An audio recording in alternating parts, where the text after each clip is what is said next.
Hello and welcome to the More Cheese, Less Whiskers podcast. My name is Dean Jackson, and today we have a very special episode of More Cheese, Less Whiskers. I got to talk with my cousin, my second cousin, Lennette from Canada, and she happens to be a Six Sigma process specialist and business process specialist. And she's starting a new consulting business to help entrepreneurs, help business owners map and process their businesses. And so I love this kind of thinking because everything fits totally with what we do about the 8 Profit Activators, how that all blends in. So much of creating a great business is creating a great experience, and so much of creating a great experience is in having a process mapped out.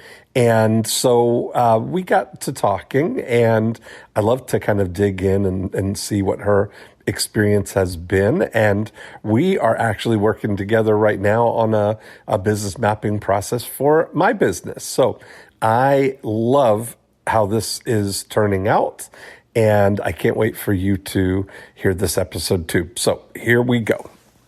Lennette. Hello. Well, how exciting is this? I know. I'm very excited. I'm very excited too. So we're already recording.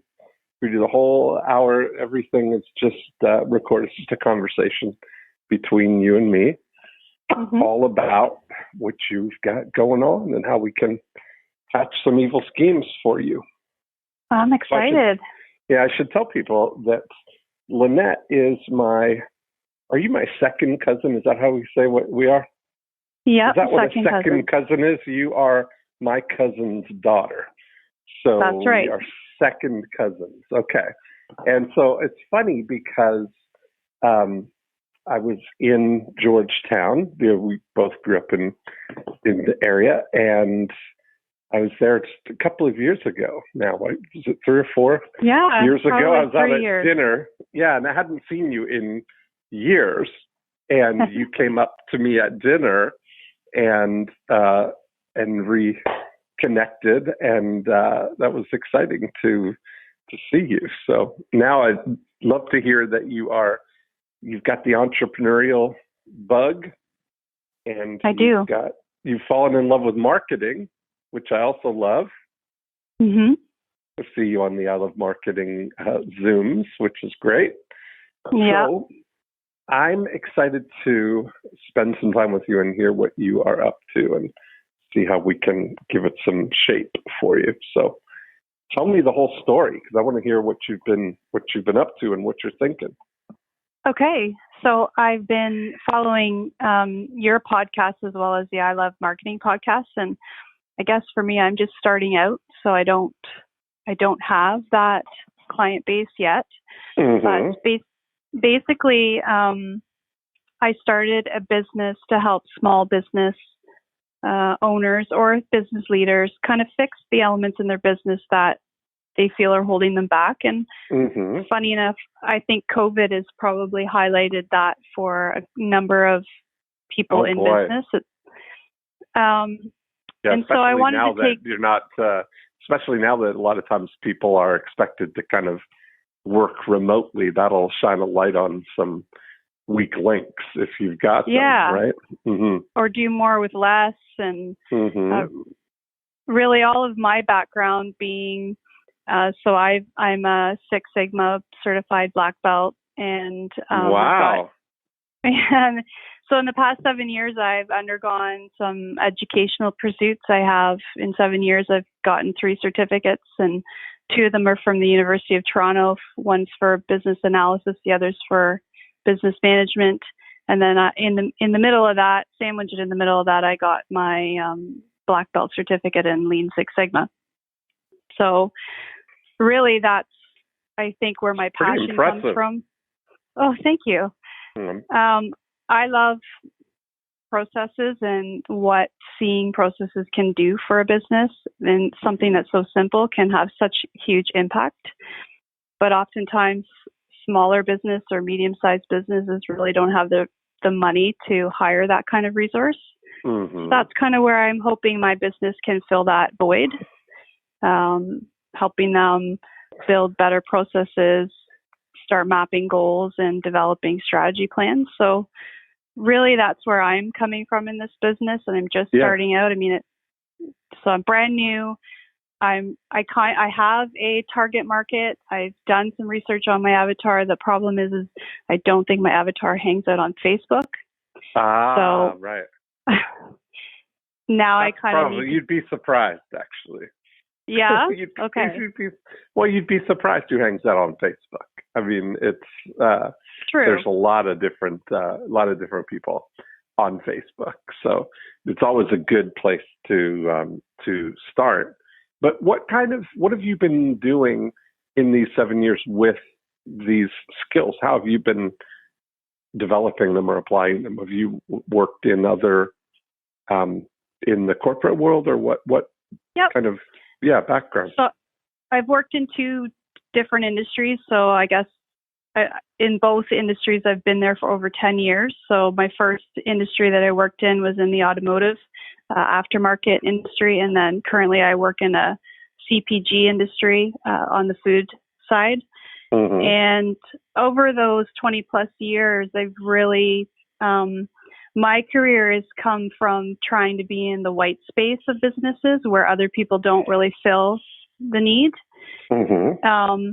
And through that is when I kind of really discovered Six Sigma and what that really can do in terms of business. Can you describe improvement? I mean, it's one of those things where I'm not even sure I know what the real thing of Six Sigma. I mean, we hear it's become popular, and it's one of those buzzwords that we hear a lot about. But can you explain what Six Sigma is? Yeah, so it's really a process of project management that involves statistics and process improvement. And really, what it in its form, you really want to look at the defects in your business. And most people look at defects in terms of an operational defects, but mm-hmm. defects can be everywhere in your business. So they can be in processes that create rework or errors. On the shop floor, it can be an actual defect, so a product that doesn't meet spec. So really what Six Sigma does is try to evaluate you where you are currently on that in your process to see what your defects are. And there's measurements to them and statistical analysis behind all of it. But at its purest form, it's basically where are you today in terms of how your processes are performing, and what can we do to get you to be in a better place? So how far do you want to move that to reduce your defects, if you will? Mm-hmm. And it follows a very structured set of principles to get you there. Yeah. So have you studied Deming? Is that involved in that process? Yep. Yeah. Okay. Very cool. I use Deming a lot, like to talk about the, people expecting things to change without changing the system, and realizing that the defects are built into the system. I was talking about, he used to do, did you ever hear about the games that he would play with management teams, where he would come into a management team and this was in the 80s, they would test the management theories of the day, which were, one was goals and exhortations. So they would, if everybody's aligned, everybody knows what the goal is, and everybody can, recite what the goal is, no defects kind of thing, that will build awareness and everybody will make change to do it. But he would demonstrate it by making a big tub of red and white beads and having everybody with a paddle, like a Chinese checkers kind of paddle, where you dip it in, and then whatever you got on the paddle was the day's production. And they would count the red beads, which were the defects. And so everybody would gather around, and as one person was dipping in, everybody would be in unison reciting the goal and the exhortation of, no defects, no defects. Come on, Lynette, no defects. And then you would dip in, and if then they would record the day's production. And after a couple of rounds, they'd realize this is silly because nothing's changed in the system here. That's right. And then they would do the same thing and demonstrate how reward and punishment were zero effect. And the only thing that affects it is changing the ratio in the system of, eliminating the defects upstream before they get into find out what causes them. So very funny. So when you look at businesses now, like that seems like a pretty high-tech skill set for small businesses. So what do you see, how do you see making that practical, or what would be kind of some use cases that somebody might be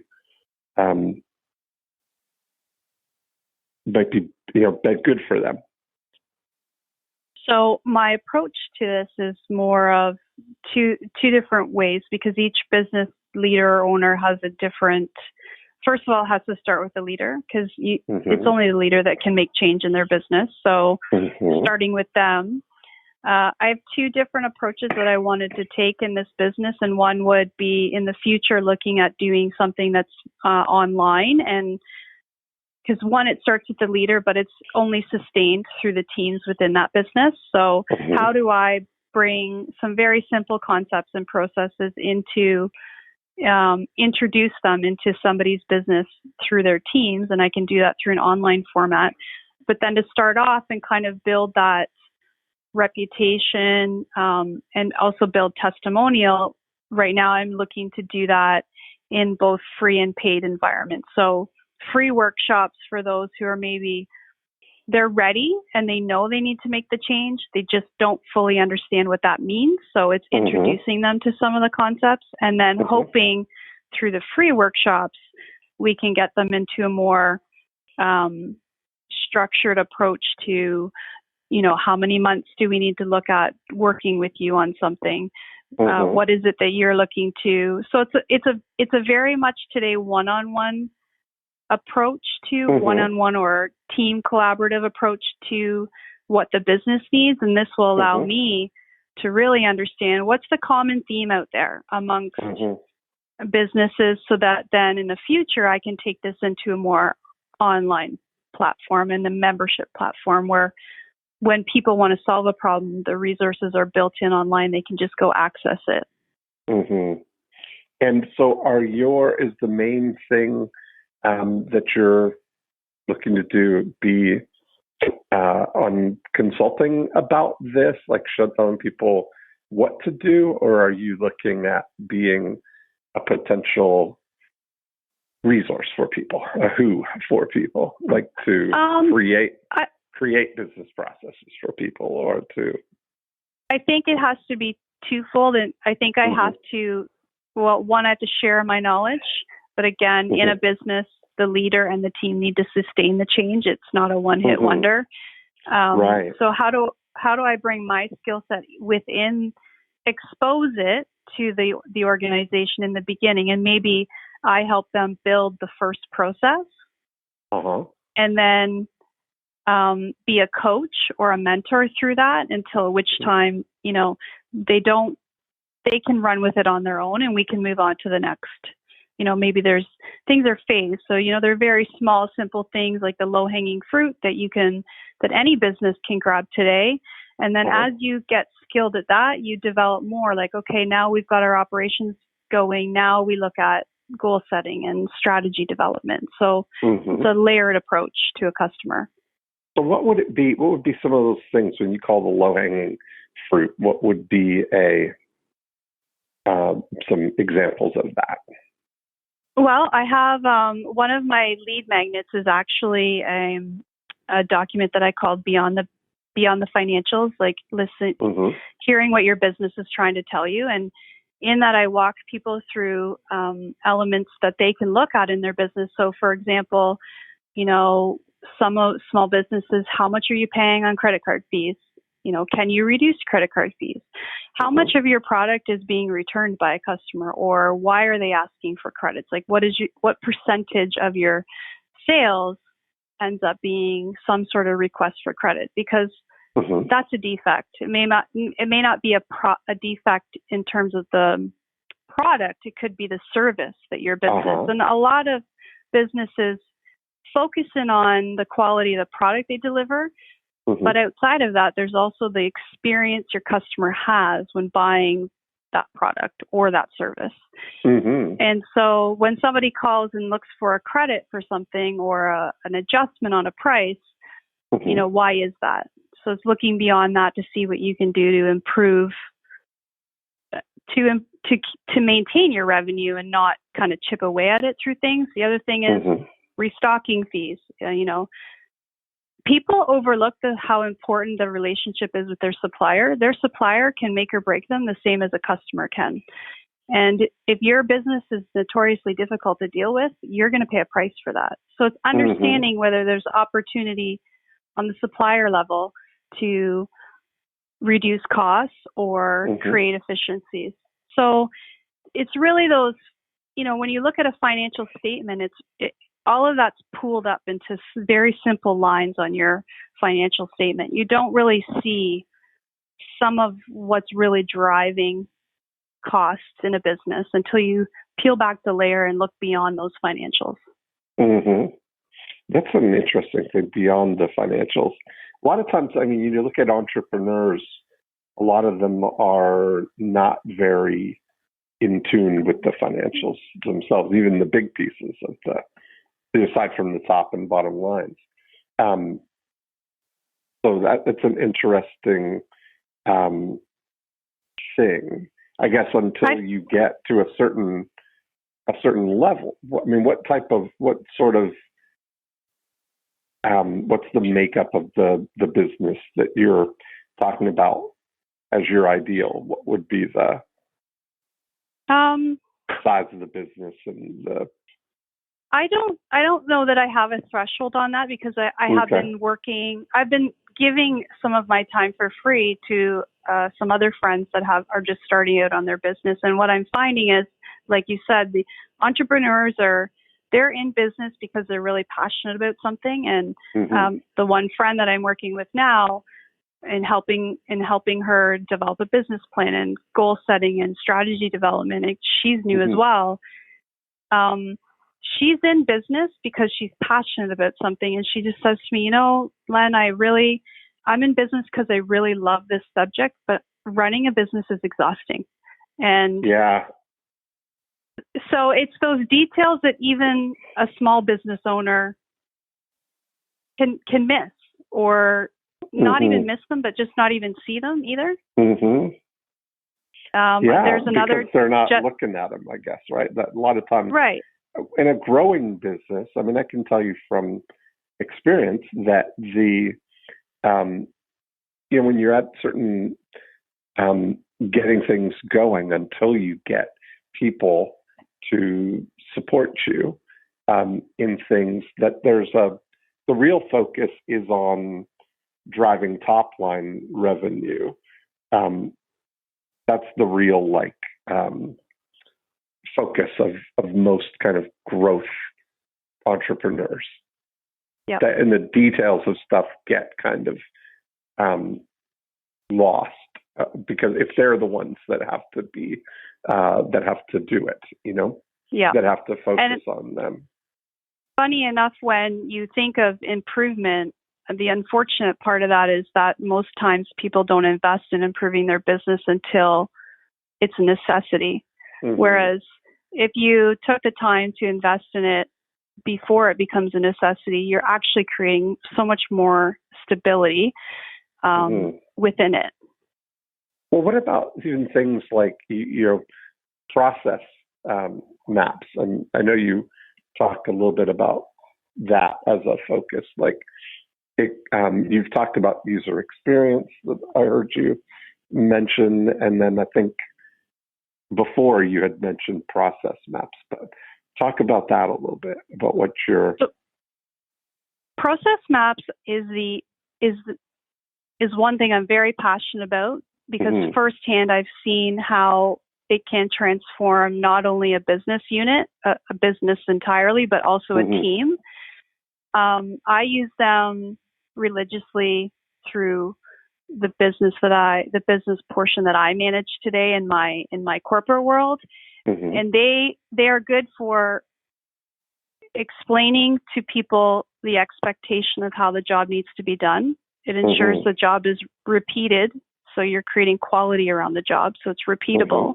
But it also helps other people upstream or downstream of your position understand what it is you do with the inputs they give you, and how the other people are going to get the inputs that you're putting out for them. And so it creates this line of awareness within an organization, and it actually allows an employee who's doing the process to fully understand what is expected of them. And when they know what's expected of them, you can then turn to true performance coaching, because you can actually use the process. I like to use it as a checklist. So if I sit down with an employee and we go through the process and I say, okay, this is the process. What part of it are you struggling with? Or I've already identified what area they're struggling with. And we can show them all that they can check the boxes of each other step, but this may be one step. And we can narrow in on why they're struggling with that step and how to overcome it. And then it's like I said to you, I mentioned the best quote. I wrote it down. I think I've wrote it down a million times now, that Joe said on one of his podcasts is, get people to plan the fight so that they're not fighting the plan. And that is totally how I approach process maps. Yeah. If you have them involved with how the work's being done, they're way more engaged with doing it. And, most entrepreneurs, when they start, when they're wearing all the hats, most of them don't really realize that the process map is going to be the thing that frees them from it. Absolutely. So, because they get to the point where they're constantly doing it, but they look at the time invested in documenting what they're doing and creating a process map as, well, I'll just do it myself. It'd take me longer to explain it to somebody.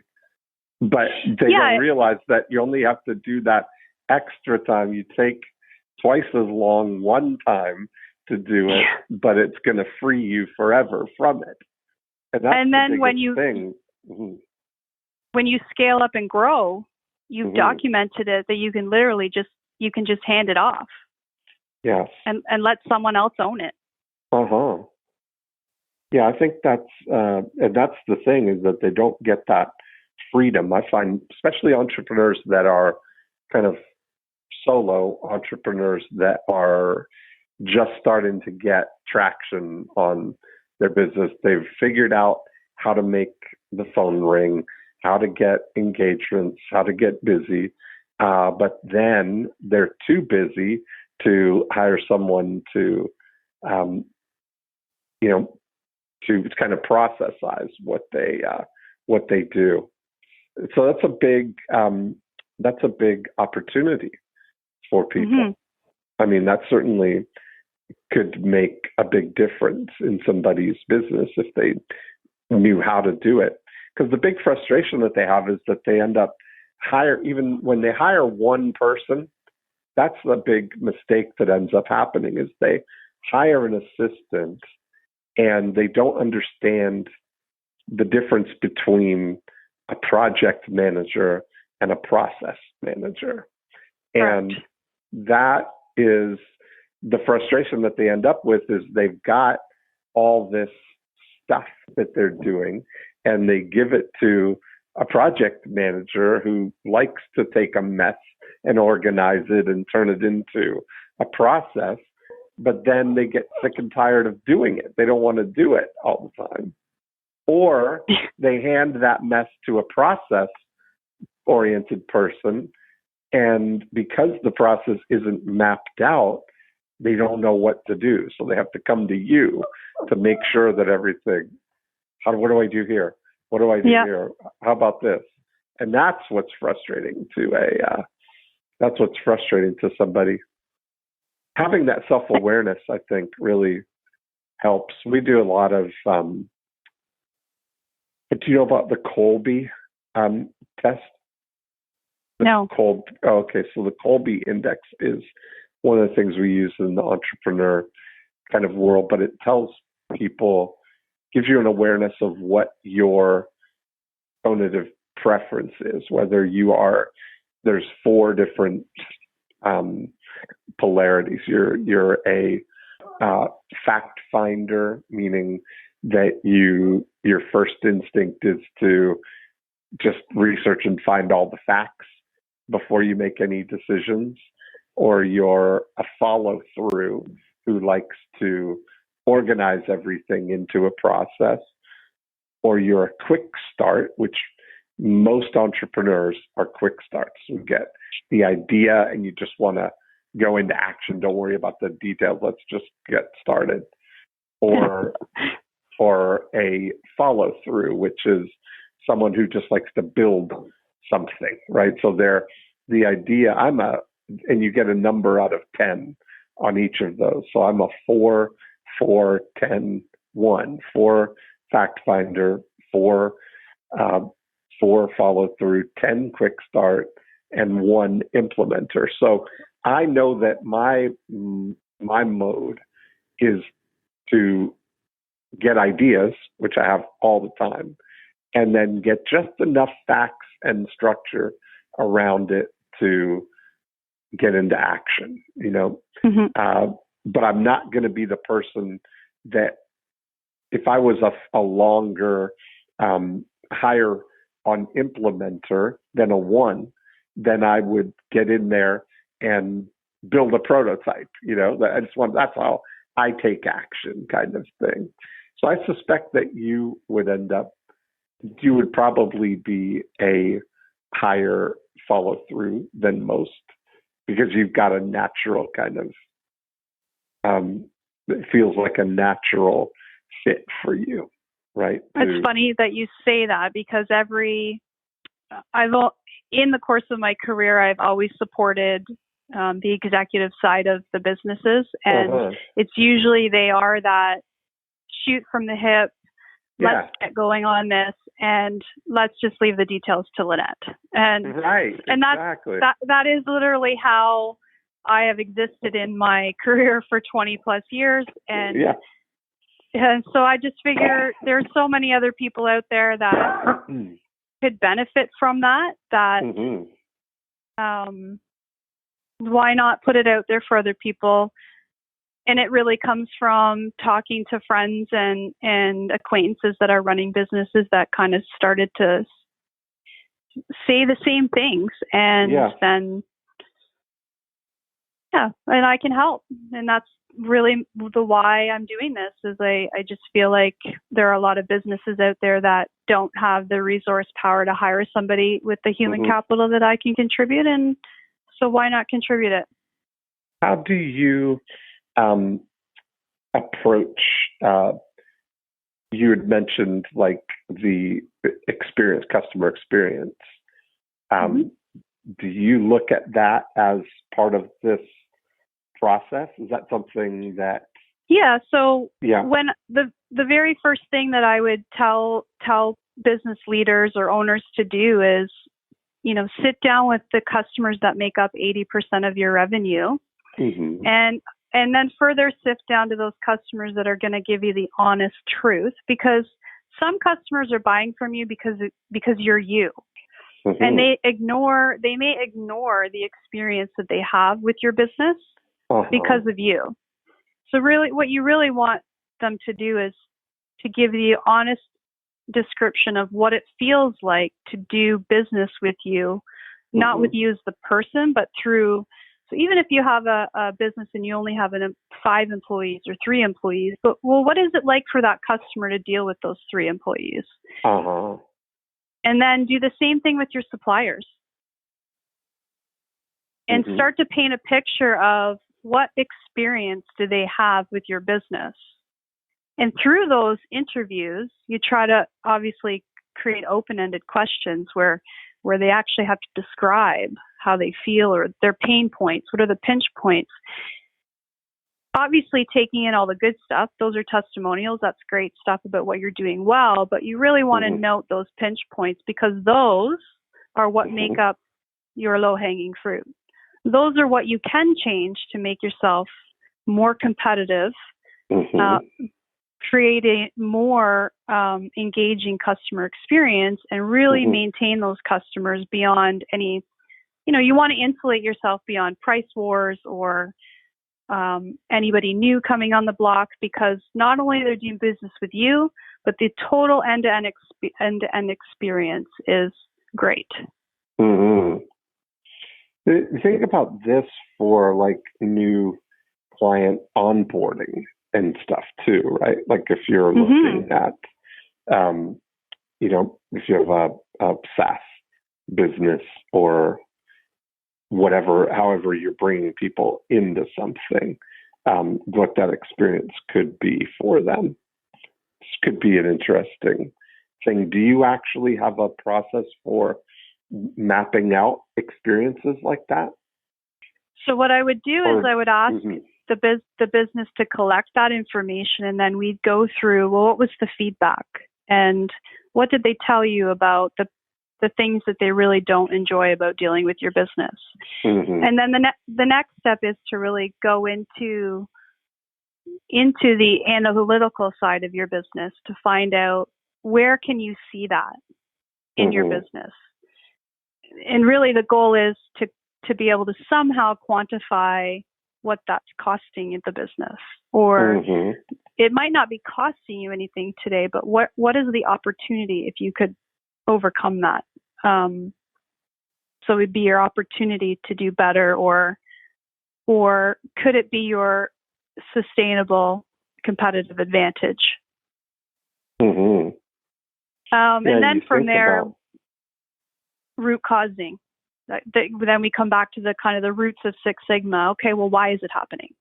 We know we've found it, we've explored it, we've analyzed it. Now let's look at why it's happening.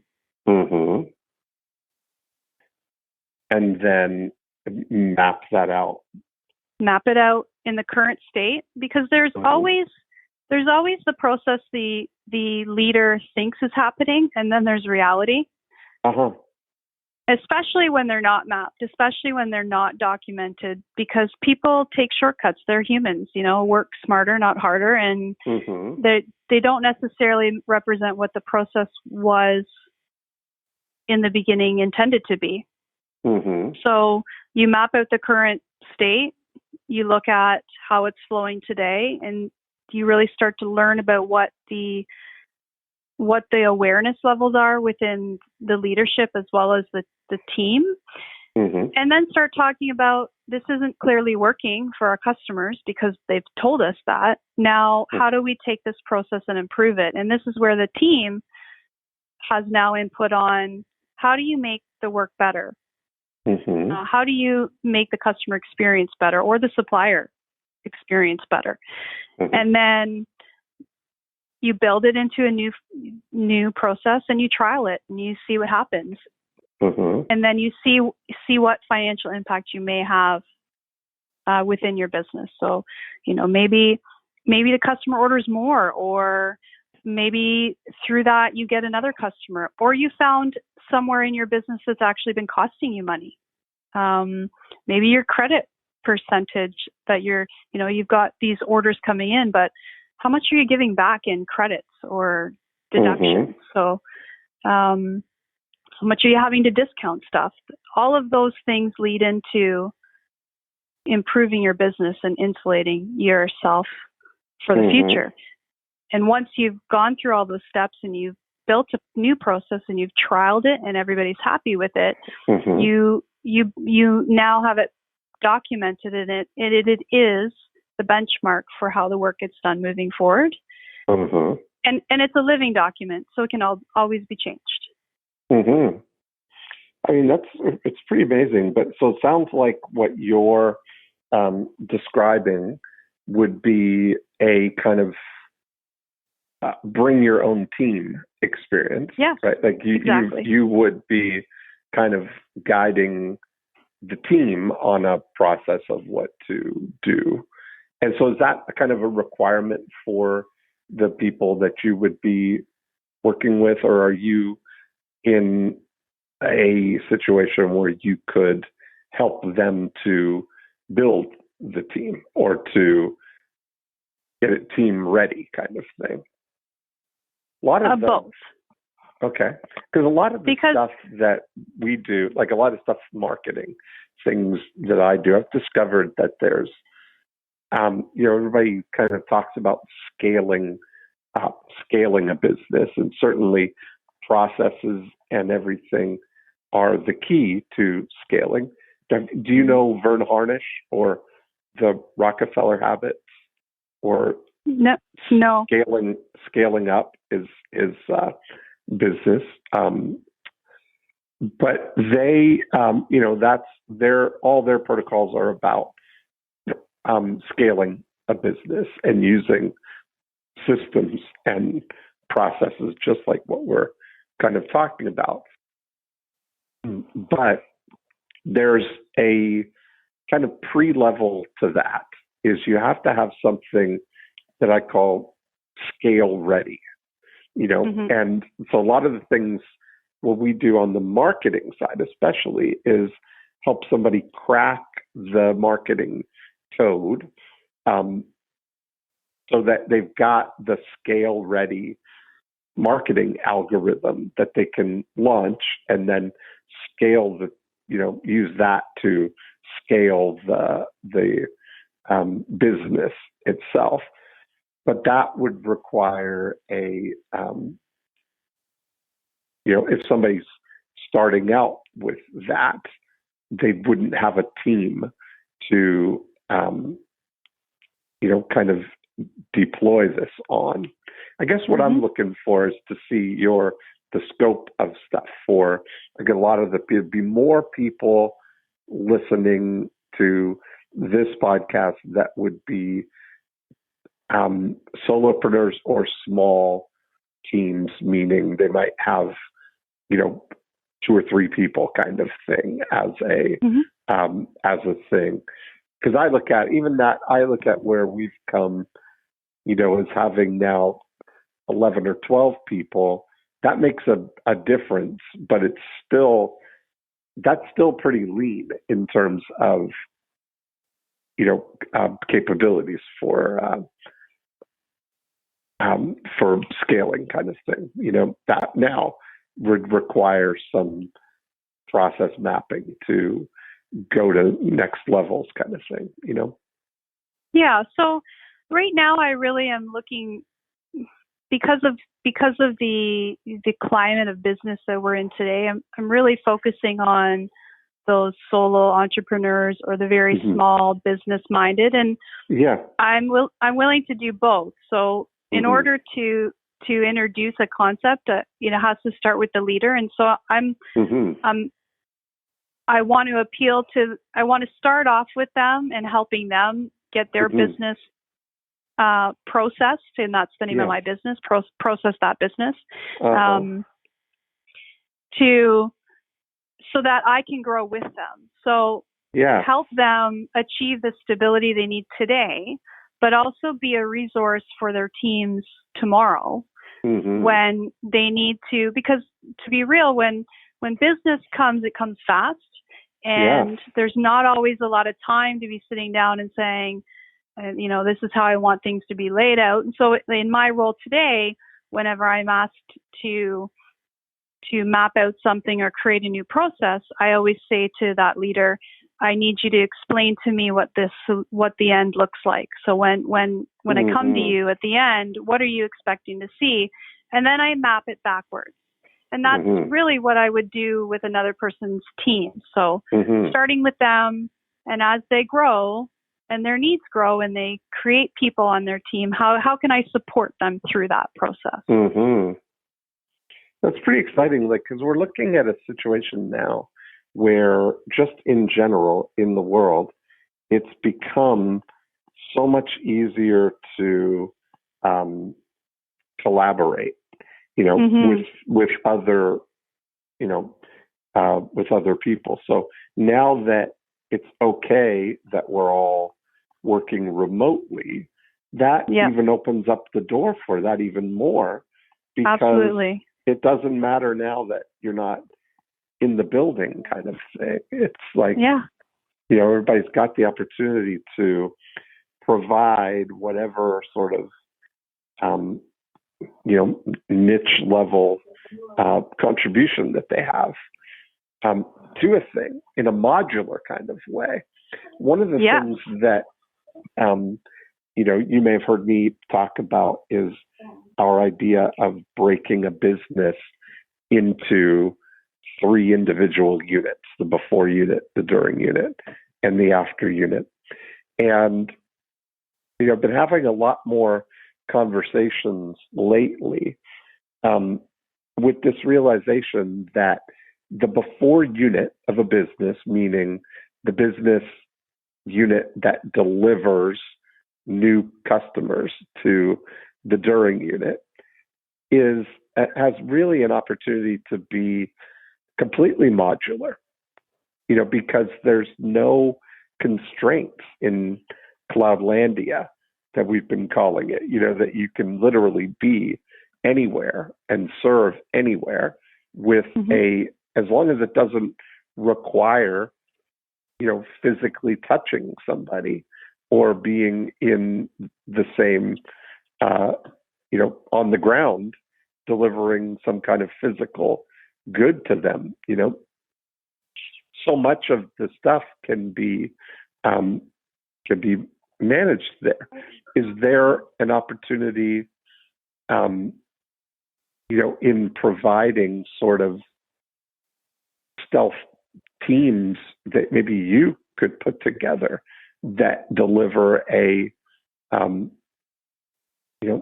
one piece of an outcome for someone, like coming in to be able to create this experience or create the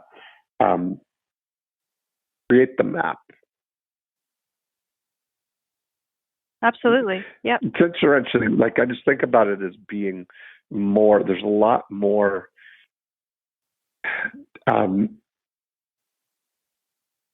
telling people what they need as opposed to being the who they need to deliver the what.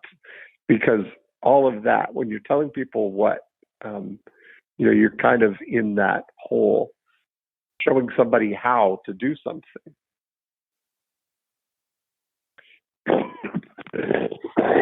Excuse me. And I wonder, it's an interesting thing, especially if it's a project, like creating a process map is a project, interestingly, now that I think about it, right?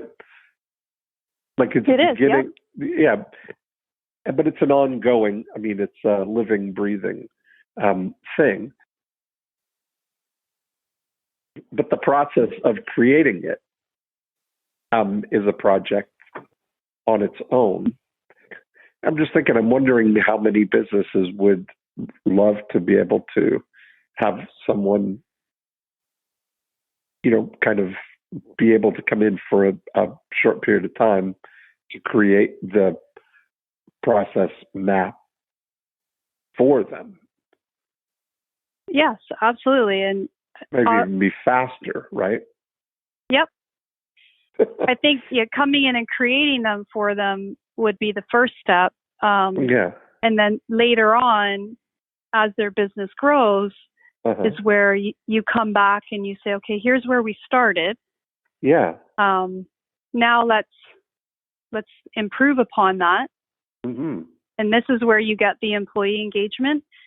You can do process improvement in 2 ways. It can be someone that comes in and creates the improvement for you, or it can be through your own teams. I just find I can do both. I don't have a preference. I just find the change is more sustainable when it comes from within.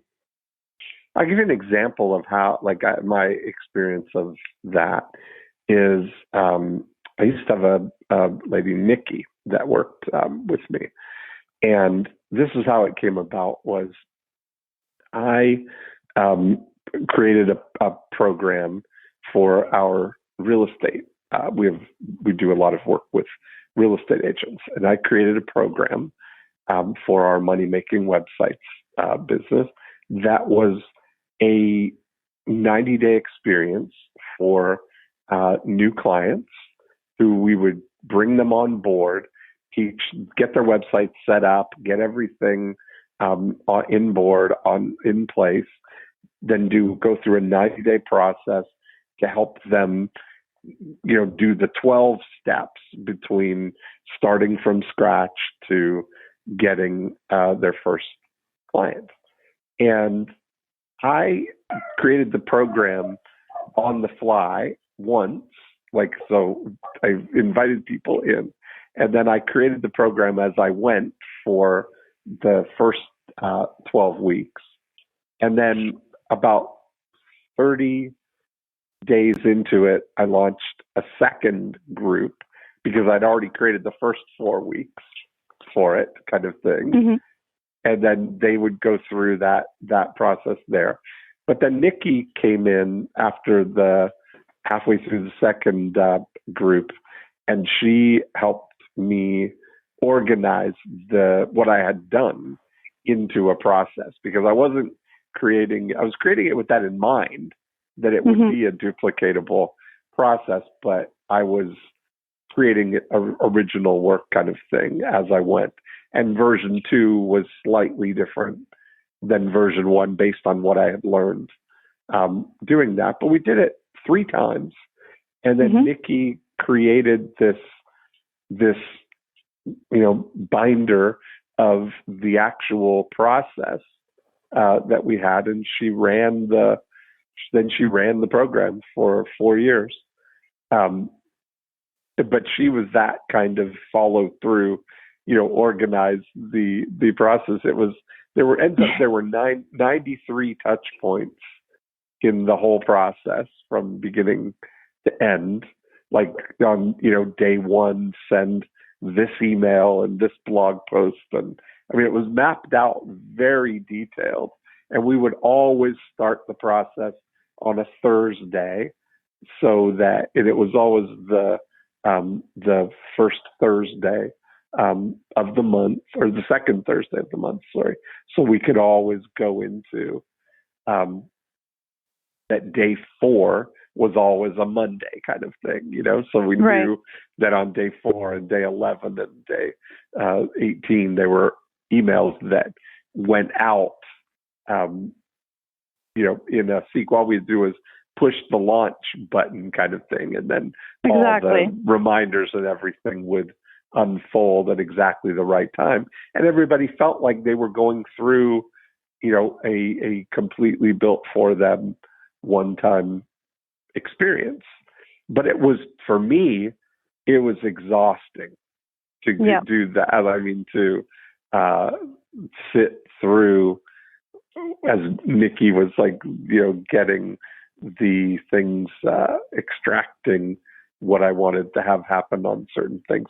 But after I did that, then I was free of it for 4 years, right. And it was the rocket fuel of our growth. You had to put your brain, and you had to put your brain on paper, and that requires your effort, and you were building the customer experience that you had in your mind. And when you have someone that can, I always kind of think of it this way: when I'm sitting across from a leader and I'm listening to them describe the end result that they want. Yeah. But over their head, I can kind of see this kind of, this cloud of everything that I'm envisioning, the steps backwards towards that goal, and I'm picking out all those elements. And not everybody has that ability, and you were, blessed to find someone that had that capability. So but they're few and far between sometimes.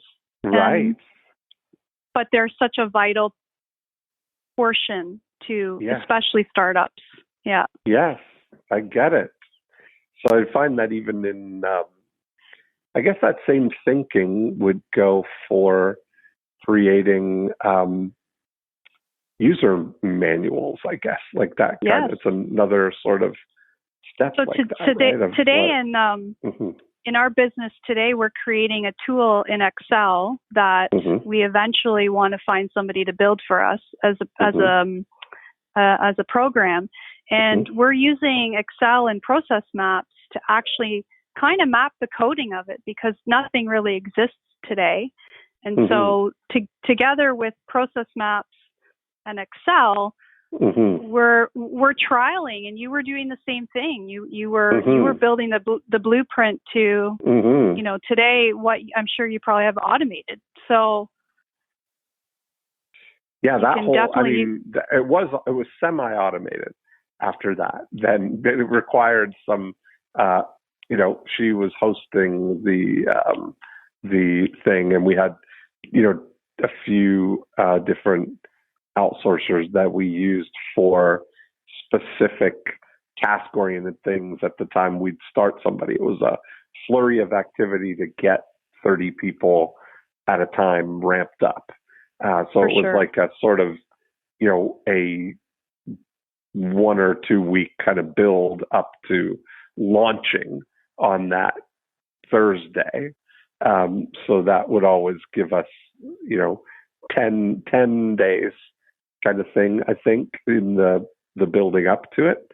And then it was launched on that Thursday and went all the way through. But we got to a point where we were graduating.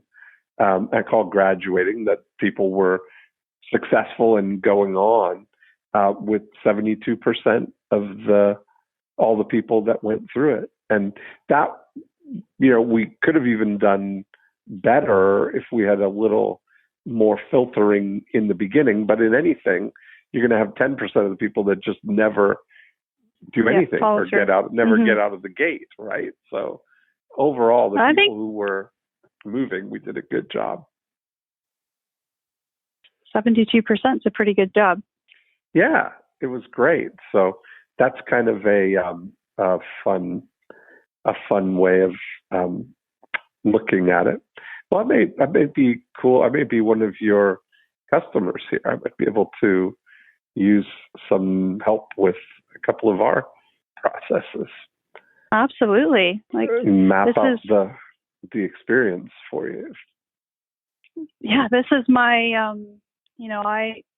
I get teased. I get teased at the office for how process-minded I really am, but it's for me, it's fun, and I really sit back and enjoy when people can move through their roles in a way that is better and creates improvement for everybody. So I get really excited about stuff like that. Yeah, I like it. I mean, that's kind of the thing. Are you able to create like my dream? Let's just be selfish here and think about my dream coming true here. Is I could see if I look at our GoGo agent platform, for instance, for the real estate agents, I would love to map out our onboarding experience and the ramp up kind of everything is in there. I know it's all in there and it's all great, but I know that the process of figuring out what to do once you're in there could be better guided.